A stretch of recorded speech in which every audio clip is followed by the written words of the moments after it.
bəzi markalar qiymət artımını edə bilmirlər. Çünki qiymət artdıqda bu diqqət çəkir.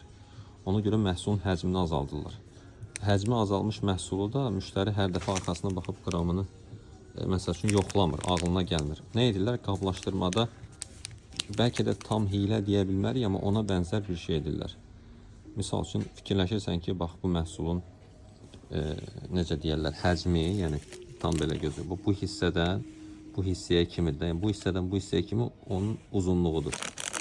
Amma indi sizə göstərəcəm. Baxın. Əslində içəridə olan məhsulun necə deyirlər, həcmi, qramı bilməsək də bax bu ölçüdədir. Bu hissə boşdur. Bunu tam hiylə adlandırmaq olarmı, olmazmı? Bunun qərarını siz verin.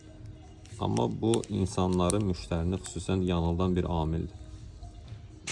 Qiyməti qaldırmır, amma həcmi içəridə azaldır. Lakin qablaşdırmanın özündə, kənardan, yəni xaricdən sən bunu hiss eləmirsən. Amma gördüyün kimi bu qədər, məsəl üçün, boş bir hissə var.